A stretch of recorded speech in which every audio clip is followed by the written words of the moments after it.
hemos recorrido un camino muy valioso, pero creo que también existen en ese camino que hemos recorrido para identificar las bases de la medición estadística de la población con discapacidad en el país, hemos identificado unos desafíos muy importantes, unos desafíos que van desde la misma concepción y la aprehensión del concepto de discapacidad en nuestra sociedad. Tipifica efectivamente que tengamos alguna situación de discapacidad como una barrera para poder desarrollar efectivamente este relacionamiento. Aproximadamente 46.9 millones de residentes en el territorio nacional que tienen 5 años o más, estamos observando que la prevalencia de la población con discapacidad corresponde al 5,6%, por consiguiente correspondiendo a aproximadamente 2,65 millones de personas con discapacidad, los cuales están de forma muy importante concentrados en las zonas urbanas del país, casi 2,1 millones en las zonas urbanas y el resto en la zona rural. Enfoque diferencial por sexo, pues en la medida en que estamos hablando de un enfoque biopsicosocial, pues vamos a tener no solo una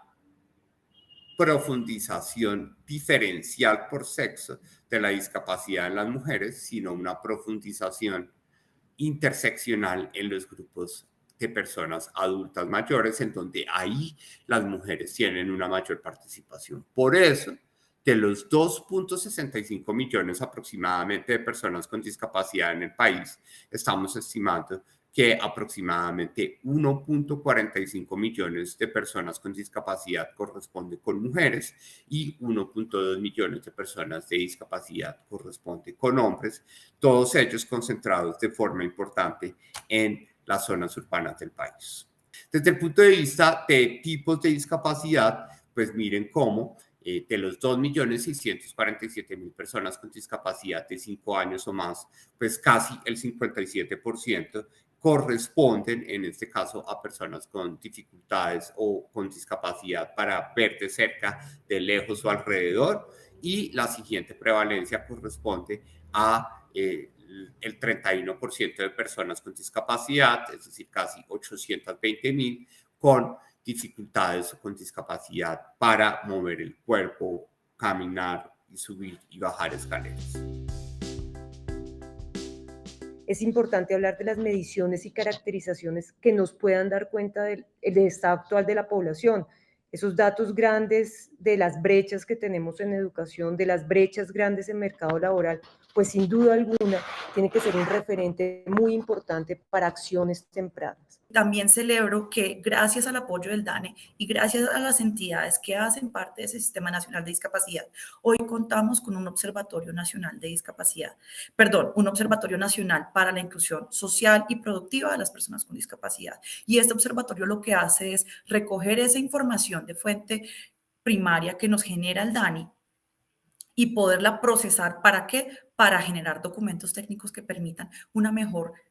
definición de las políticas públicas. Y esto, en este momento en que estamos trabajando de manera mancomunada en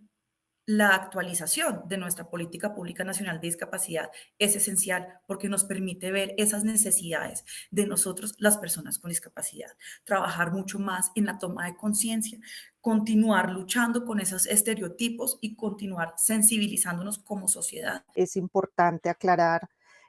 cómo ese impacto que tiene el tema del cuidado en las mujeres, en el tema de género, y cómo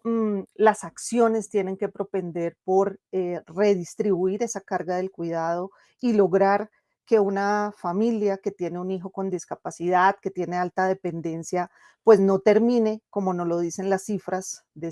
este documento, dejando o teniendo que no trabajar por asumir ella el cuidado de su hijo o hija con discapacidad de alta dependencia y adicionalmente incluirse en las cifras de pobreza, ¿cierto? De pobreza y exclusión. Entonces creo que ahí hay un tema pendiente muy fuerte como Estado que tenemos que trabajar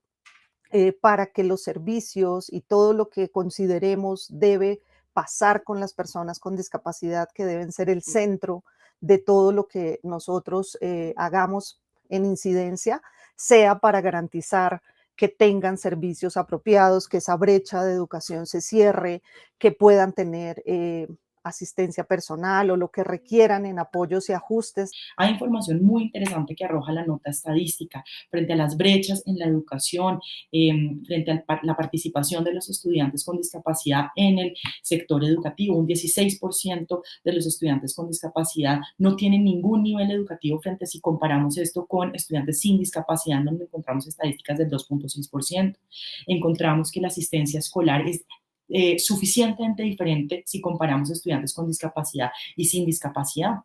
Los estudiantes con discapacidad atienden un 74,5% a las instituciones educativas y si comparamos esto con estudiantes sin discapacidad atienden en un 95%. Hay casi 20 puntos de diferencia entre la asistencia de niños con discapacidad o de jóvenes con discapacidad y la asistencia con personas sin discapacidad. Y las respuestas que aluden, si uno va, digamos que leyendo en más nivel de detalle la nota estadística, son por falta de recursos, por los costos que genera la educación, por las requerimientos de educaciones especiales o por situaciones de enfermedad. Y hay información que es muy interesante frente a la concepción que tiene la sociedad de la oferta educativa. El sector educativo tiene recursos, tiene una política pública específica de inclusión y garantiza en distintos niveles, mal o bien, con muchísimos retos, que todos los estudiantes, uno, tengan un cupo garantizado en las instituciones educativas y tengan los recursos y apoyos que necesitan cada estudiante para atravesar toda su trayectoria completa. Hoy ya tenemos 85,000,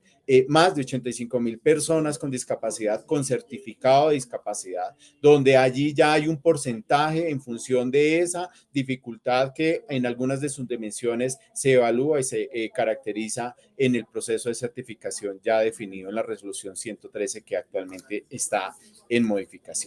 En esa lógica más bien de tener un marco conceptual común, de generar una armonización entre los procesos que ha desarrollado y que va a seguir desarrollando el DANE en los procesos estadísticos, más el registro administrativo que nosotros vamos a tener en el marco del registro de localización y caracterización para las personas con discapacidad. Creo que vamos a tener una información robusta que nos permita tomar decisiones de política, porque al final es eso, la información, más allá de estar de acuerdo o no estar de acuerdo, decir que son muchos o que son pocos, es cómo utilizamos esa información para tomar decisiones en política, para poder focalizar los recursos y las capacidades institucionales frente a una respuesta institucional que tenemos que dar como Estado a los derechos que hoy tienen las personas con discapacidad.